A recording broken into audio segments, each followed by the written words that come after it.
आज मैं डायरेक्ट से इनडायरेक्ट स्पीच बनाने का नियम चंद मिनटों में बता रहा हूँ, जिसको कि मैंने 16 यूट्यूब वीडियो में बनाया है और डिटेल में बताया है। करीब करीब 45 मिनट से लेकर एक घंटा तक समय लगा है एक वीडियो में। उसी को मैं चंद मिनटों में बताने जा रहा हूँ। और इस जो है हमारा टॉपिक है, इसका टॉपिक है direct and indirect speech at a glance.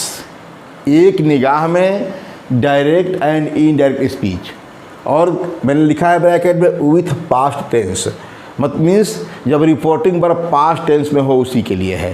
ठीक है, तो मैं बता दूं कि द टाइप्स ऑफ सेंटेंस इधर लिखा है। ये नेचर ऑफ द सेंटेंस या स्ट्रक्चर क्या होती है, ये रिपोर्टिंग वर्ब है तो रिपोर्टिंग वर्ब क्या हो जाता है, ये कंजक्शंस है, मतलब दैट लगता है, इफ़ या वेदर लगता है, दैट लगता है, क्या लगता है बताना है। इसी में प्रत्येक सेंटेंस के अनुसार है। और क्या है, एग्जाम्पल है। प्रत्येक सेंटेंसेज का एक या एक से अधिक एग्जाम्पल्स को मैंने अच्छी तरह समझाया है। आप बात करते हैं एसर्टिव सेंटेंस का। आप जानते हैं कि सेंटेंस 5 प्रकार के होते हैं, एसर्टिव, इंट्रोगेटिव, इम्परेटिव, एक्सक्लेमेटरी और ऑप्टेटिव। इसके बारे में भी डिटेल में मैंने यूट्यूब पर वीडियो बनाया है, इसके बारे में, पांचों के बारे में। आज मैं नेचर ऑफ द सेंटेंस संक्षेप में इसके बारे में बता रहा है क्या ये, और इसकी स्ट्रक्चर क्या होती है, कैसी पैटर्न कैसी बनता है। तो इसका स्ट्रक्चर की बात सब्जेक्ट वर्ब ऑब्जेक्ट एक्शन वाले कार्य में, मतलब और सब्जेक्ट वर्ब कॉम्प्लीमेंट स्टेट या दशा वाले कार्य में। कहने का मतलब इससे साधारण कार्य या कथन का होना या ना होना बोध होता है एसर्टिव सेंटेंस से। इसमें अफर्मेटिव और नेगेटिव दो चीज़ होते हैं। ठीक है, इसका रिपोर्टिंग वर्ब क्या होता है, या तो ऑब्जेक्ट नहीं है तो सेड हो जाएगा, सेड रह जाता है ज्यों का त्यों। यदि ऑब्जेक्ट है तो टोल्ड हो जाता है। ये पहले से एकदम डिटेल में मैंने बताया है। और उसके बाद कंजक्शन, इसमें दैट लिखते हैं। कामा और इन्वर्टेड कामा को हटाकर दैट लिखा जाता है, यही है कंजक्शन का मतलब। कामा और इन्वर्टेड कामा को हटाकर दैट लिखा जाता है। यही ना नियम है कि रिपोर्टिंग वर्ब को पहले बदलिए तो रिपोर्टिंग वर्ब को सेड, यदि ऑब्जेक्ट नहीं है तो सेड का सेड में रहने देंगे, यदि ऑब्जेक्ट है तो उसे टोल्ड में बदल देते हैं। उसके बाद कंजक्शन जो है कामा इन्वर्टेड कामा को हटाकर दैट लिखते हैं, यही है। अब एग्जाम्पल दे देते हैं, जैसे ही said to me I write a letter, he told, said के बाद ऑब्जेक्ट मी है तो टोल्ड मी हो गया। कामा इन्वर्टेड कामा को हटाकर दैट लिख दिया, ही टोल्ड मी दैट। आई जो है ही के अनुसार, ही अपने लिए आई कहा है तो रिपोर्टिंग वर्ब का सब्जेक्ट होता है ही, तो ही अपने लिए आई लगाया है तो उसके लिए ही हो जाएगा ही। और राइट जो है क्या है, प्रेजेंट इंडेफिनिट है तो पास्ट इंडेफिनिट हो जाएगा, ही रोट ए लेटर। कहने का मतलब कि एसर्टिव सेंटेंस में नियम है कि रिपोर्टेड स्पीच के वर्ब के टेंसेज में परिवर्तन, राइट का रोट हो गया है, और रिपोर्टेड स्पीच के में आए हुए पर्सनल प्रोनाउन में परिवर्तन, तो आई है फर्स्ट पर्सन है तो ये थर्ड पर्सन हो गया है, जो कि रिपोर्टिंग वर्ब के सब्जेक्ट के अकॉर्डिंग है। कहने का मतलब कि रिपोर्टिंग वर्ब जो है, सेड का सब्जेक्ट ही है तो आई उसी के लिए है, ही अपने लिए आई का प्रयोग किया है, इसलिए ही के अनुसार आई यहाँ ही हो गया है। ठीक, ये हो गया एसर्टिव का। एसर्टिव का यही नियम है। एसर्टिव का नियम है कि वर्ब के टेंसेज में परिवर्तन, और क्या बताया गया है, वर्ब के टेंसेज में परिवर्तन, प्रोनाउन में परिवर्तन, नियरनेस में परिवर्तन, ये सब जो है डिटेल में मैंने बताया है। अब बात करते हैं इंट्रोगेटिव का। इंट्रोगेटिव जिनसे क्वेश्चन पूछा जाता है, प्रश्न पूछा जाता है, ये तो साधारण बात थी। एसर्टिव इंट्रोगेटिव जिससे क्वेश्चन पूछा जाता है। एसर्टिव और इंट्रोगेटिव का अपने आप में संबंध होता है।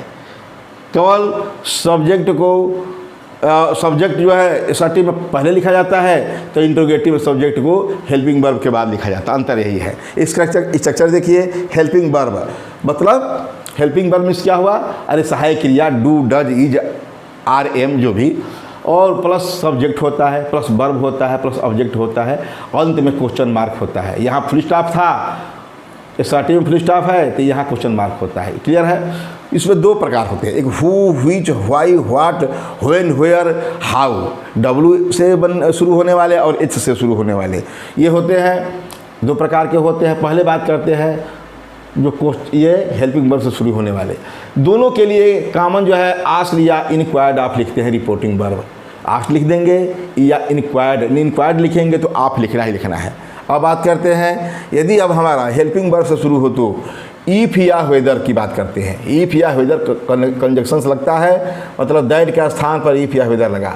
एग्जाम्पल लेते हैं इसी को, he said to me do I write a letter. मैंने ऐसे एग्जाम्पल लिया है कि दोनों में संबंध भी है और समझ में भी आ जाए, क्योंकि इसको भी हमको एसर्टिव में ही बदलना है। ये किसका नियम है? इंट्रोगेटिव का रूल्स है कि दिए गए इंट्रोगेटिव को हमको एसर्टिव बदलना पड़ता है।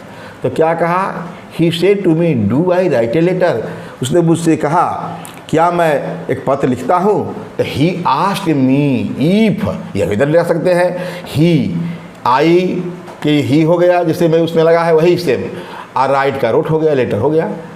He asked me if he wrote a letter हो गया। दूसरा हु है, व्हिच है, why, when, how many, how much इत्यादि शुरू होने वाले रिपोर्टिंग वर्ब तो आस्क्ड या इंक्वायर्ड आप दोनों के लिए कॉमन है। अब यहाँ जैसे कि इफ़ या वेदर से कंजक्शन लगाए हैं, यहाँ क्वेश्चन वर्ड ही कंजक्शंस का काम करते हैं। तो कहने का मतलब यही हु, व्हिच, हुम आज जो है क्या होगा?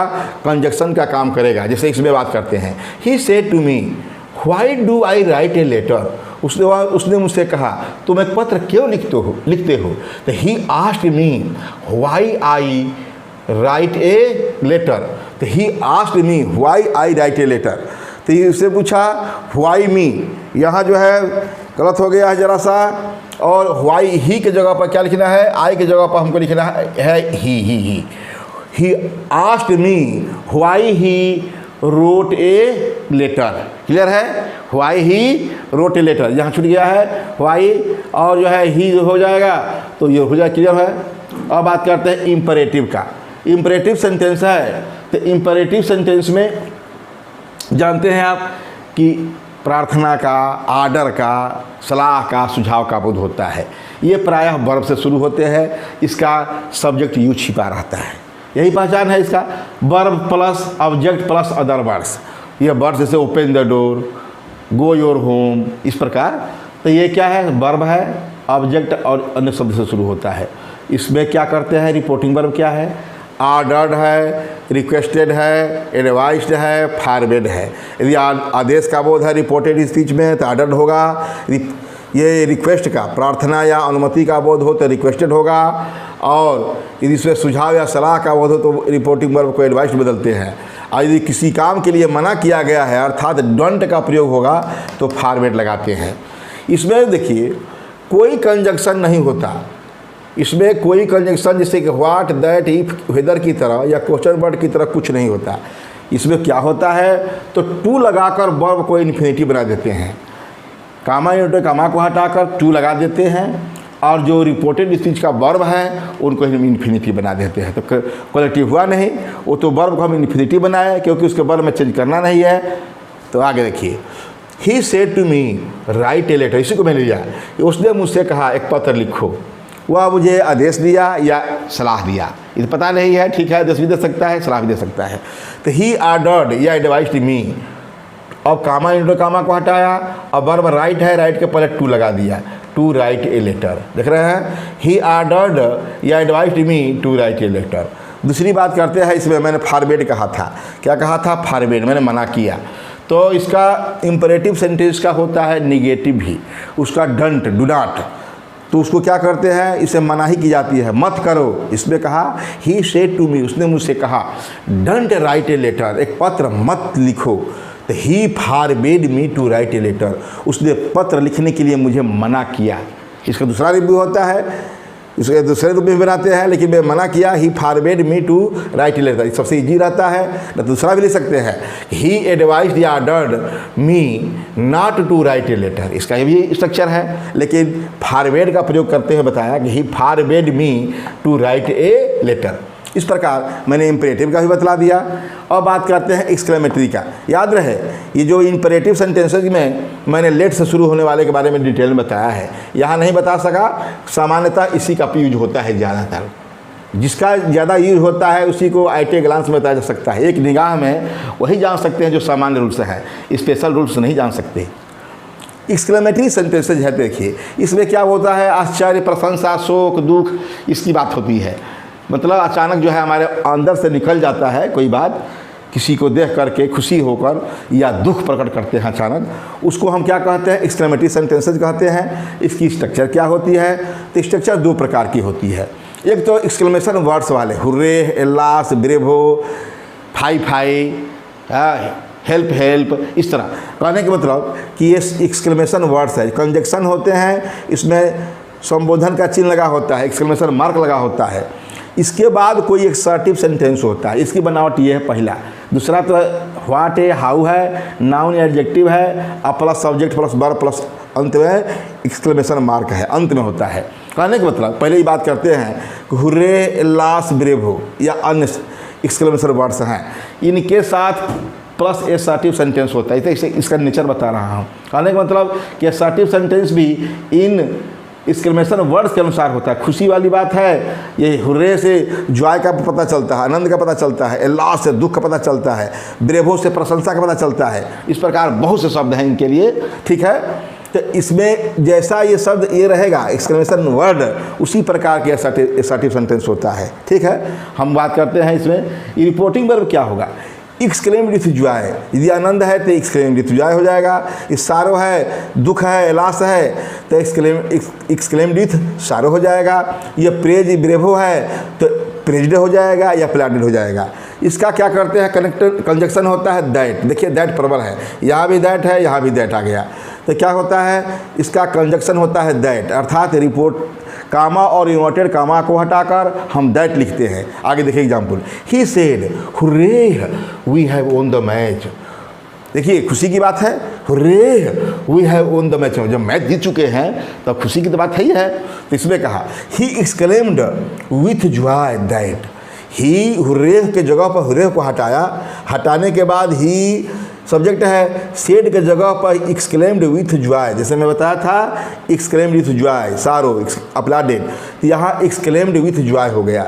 दैट कामा और यूनिट कामा को हटाकर दैट लिखा। और ये क्या है? We have won the match. ये असर्टिव सेंटेंस है जैसे कि ऊपर देख रहे हैं, जैसा एकदम उसी तरह है। इसमें आई राइट ए लेटर, यहाँ we have won the match, हम लोग मैच जीत चुके हैं। तो क्या होगा? He exclaimed with joy that. और वी किसके अनुसार बदलेगा? ही के अनुसार। ही थर्ड पर्सन है तो थर्ड पर्सन है, वी जो है फर्स्ट पर्सन है, तो क्या होगा? थर्ड पर्सन का प्लूरल होगा, तो दे हो गया। तो क्या हो गया? दैट दे हैव का हैड हो गया और ऑन द मैच। यहाँ he said hurray we have won the match, he exclaimed with joy that they had won the match. अब दूसरी बात कर लेते हैं। इसमें दो स्ट्रक्चर है, व्हाट ए, हाउ वाले, प्लस नाउन या एडजेक्टिव होता है, इसके बाद में plus subject plus verb plus अंत में एक्सक्लेमेशन मार्क होता है। इसमें अच्छा बताई दिए हैं। इसमें क्या पहचान है? इसमें व्हाट ए, जैसे what a beautiful she is, या हाउ फुल यू आर, कुछ भी मतलब या तो व्हाट के बाद या हाउ के बाद नाउन रखिए या एडजेक्टिव रखिए। यदि व्हाट ए या हाउ के बाद क्या कोई नाउन है तो व्हाट ए हाउ को हम क्या कर बदलते हैं? ग्रेट में बदलते हैं। या व्हाट ए हाउ के बाद कोई एडजेक्टिव है तो उसे क्या बदलते हैं? हम वेरी में बदलते हैं। व्हाट ए हाउ का मतलब होता है कितना, कितनी, उसको ग्रेट या वेरी में बदल देते हैं। एग्जाम्पल्स देखिए, she said how thin the man is. उसने कहा वह आदमी कितना पतला है। तो क्या कहिए? सी एक्सक्लेम्ड। इसके लिए हम क्या करते हैं? एक्सक्लेम्ड भी लिख सकते हैं रिपोर्टिंग वर्ब को, या एक्सक्लेम्ड विथ सरप्राइज। ऐसे से क्या होता है? व्हाट ए हाउ से हमको सरप्राइज का पता चलता है, आश्चर्य का पता चलता है। तो ये क्या कहा कि ही सी एक्सक्लेम्ड विथ सरप्राइज दैट। अब ये द मैन सब्जेक्ट है, द मैन इज है का वाज हो गया, और क्या वेरी थिंग, बस हाउ को हम वेरी बदल दिए। उसी प्रकार यदि व्हाट रहता व्हाट तो क्या करते? वेरी ग्रेट लगा देते। तो व्हाट रहता तो यहाँ थिन नहीं रहता, यहाँ तुरंत नाउन रहता। व्हाट या हाउ रहता, हाउ फूल रहता तो क्या करते? ग्रेट फूल, ठीक है। तो इस प्रकार मैं कहा कि इसमें हाउ और व्हाट ए वाले स्ट्रक्चर में बताया कि हाउ और व्हाट ए को वेरी या ग्रेट में बदल देते हैं। व्हाट ए के बाद यदि नाउ एडजेक्टिव है थीन तो उसे हमें क्या बदला, वेरी में बदला गया। यदि हाउ के बाद जो है हाउ या व्हाट ए दोनों में से कोई एक के बाद व्हाट ए हो या हाउ हो के बाद कोई एडजेक्टिव है तो उसे वेरी में बदलेंगे, और इनके बाद कोई नाउन है तो उसे ग्रेट में बदलते हैं। यही इसका रूल है, इसके मैंने डिटेल में बतलाया है। आगे देखिए ऑब्जेक्टिव सेंटेंस है इच्छा सूचक, इसमें शुभ कामना हो, आशीर्वाद हो, श्राप हो, इच्छा हो। इसका रिपोर्टिंग वर्ब क्या होता है, जैसे कि इसमें ये मे से प्रायः शुरू होते हैं। मे है, देखिए सब्जेक्ट है, वर्ब है, ऑब्जेक्ट है, अंत में एक्सक्लेमेशन मार्क है, यही निशान है इसका। जानते हैं कि इसको हम क्या सर्टिंग बदलना है, इसको भी सर्टिंग बदलेंगे, जिसे आप बताएंगे।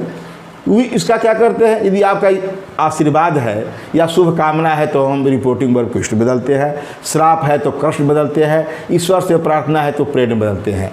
याद रहे प्रेड का मतलब ईश्वर से प्रार्थना, और रिपोर्टिंग वर्ब को कंजक्शन दैट लिखते हैं। कहने का मतलब कामा इनवर्टेड कामा को हटाकर पहले हमें सर्टिंग में भी दैट लिखे, एक्सक्लेमेटरी में भी दैट लिखे, ऑब्जेक्टिव में भी दैट लिखे। यही नहीं, आप डिटेल में पढ़ेंगे तो लेट वाले इम्परेटिव सेंटेंसेस का होता है तो इम्परेटिव में भी दैट लगता है लेट वालों में, जो कि स्पेशल है वो।